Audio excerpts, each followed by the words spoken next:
राधे प्यारे भक्तों, आज का विषय है कितने भी बुरे दिन आ जाएं डरना मत, हार मत मानना। प्यारे भक्तों, जीवन में सुख दुख आते जाते रहते, ये संसार ऐसा ही है, कभी रात कभी दिन, कभी वसंत कभी पतझड़, कोई भी परिस्थिति स्थायी नहीं होती। पर समस्या तब होती है जब मनुष्य छोटी सी विपत्ति देखकर टूट जाता है, घबरा जाता है और हार मान लेता है। आज हम यही समझेंगे कि चाहे कितने भी बुरे दिन क्यों ना आ जाएं, हमें डरना क्यों नहीं है और हार क्यों नहीं माननी है। प्रेमी आत्माओं, ये संसार सुख दुख का मेला है, यहाँ न सुख स्थायी है न दुख।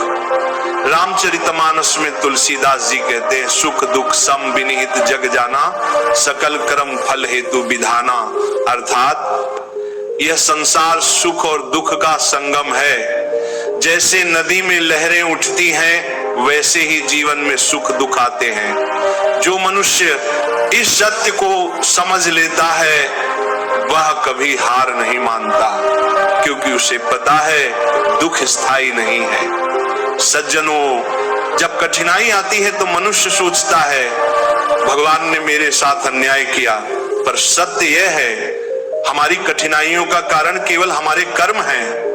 गीता में भगवान कहते हैं, कर्मणि एव अधिकारस्ते मां फलेषु कदाचन। अर्थात मनुष्य का अधिकार केवल कर्म करने में है, फल देने वाला केवल भगवान है। इसीलिए सुख और दुख दोनों ही हमारे अपने कर्मों का परिणाम है। अगर किसी ने खेत में बबूल बोया और आम की आशा की तो ये मूर्खता है।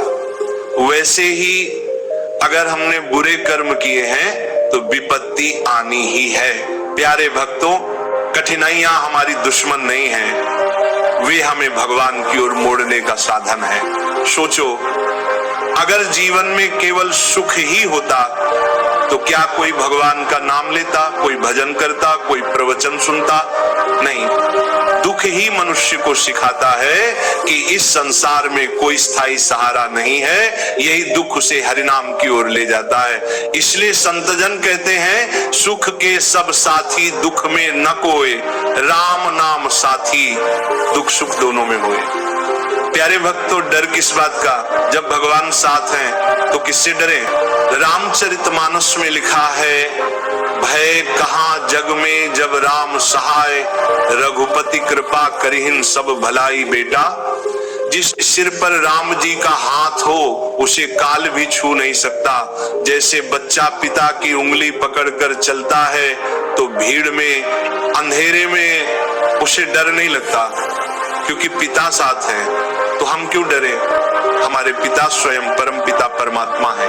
प्यारे भक्तों, हार कौन मानता है? वही जिसका भगवान पर विश्वास नहीं है, जिससे भरोसा है कि भगवान साथ है, वह कभी हार नहीं मानता।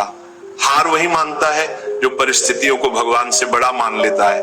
कबीरदास जी कहते हैं, साईं इतना दीजिए जामे कुटुंब समाए, मैं भी भूखा न रहूं साधु न भूखा जाए। सच्चा भक्त संतोषी होता है, वह जानता है। जो राम रचि राखा शो करी न सके कोई, भक्त जनू इतिहास गवाह है, किसी के बुरे दिन स्थायी नहीं रहे। अयोध्या के राजा दशरथ के घर भी बुरे दिन आए, राम को वनवास जाना पड़ा, सीता माता का हरण हुआ, हनुमान जी ने लंका जलाई। पर क्या राम जी हार गए थे?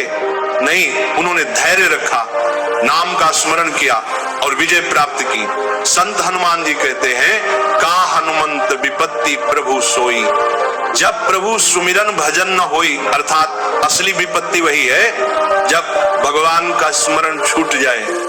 बीमारी आ गई, धन चला गया, अपमान हो गया, ये सब क्षणिक है। पर यदि हरिनाम छूट गया तो वही असली विपत्ति है। प्यारे भक्तों, दवा एक ही है, भगवान का नाम। कितने भी बुरे दिन हो, यदि नाम जपते रहोगे तो कोई चिंता नहीं है। तुलसीदास जी कहते हैं, राम नाम मणिदीप धरु जी हदे हरिन द्वार, तुलसी भीतर बाहर हूं जौ चाहसी उजियार राम। राम नाम दीपक है, वह भीतर भी प्रकाश देता है और बाहर भी। नाम जपने से परिस्थिति बदल जाती है नहीं, परिस्थिति वही रहती है, पर दृष्टिकोण बदल जाता है। बीमार व्यक्ति कहेगा हाय मैं दुखी हूं, भक्त कहेगा जो प्रभु करेंगे वही भला करेंगे। यही नाम की शक्ति है। प्यारे भक्तों, आप समझो बुरे दिन आएंगे पर स्थायी नहीं है, डरना नहीं है, भगवान हमारे साथ हैं, हार माननी नहीं है, नाम ही सहारा है। असली विपत्ति वही है जब हरिस्मरण छूट जाए और उपाय केवल एक है, हरि नाम। तो आओ मिलकर जपें राधे राधे राधे। भक्तों सुनो, प्यारे भक्तों, एक बार एक साधु जंगल में ध्यान कर रहे थे, अचानक शेर आ गया। शिष्य डरकर भागने लगे, पर गुरु ने आंखें बंद कर नाम जपना शुरू किया। शेर पास आया, सूंघा और शांति से चला गया। शिष्यों ने पूछा, गुरुदेव आपको डर नहीं लगा? गुरु ने कहा, जब भगवान का नाम साथ है तो शेर क्या कर लेगा? वह भी तो भगवान का प्राणी है। भजन प्रेमियों, कितने भी बुरे दिन हो डरना मत, हार मत मानना, बस नाम जपते रहना, क्योंकि राम नाम जपत जय जय जय, कलि कष्ट सभी हरस हरि।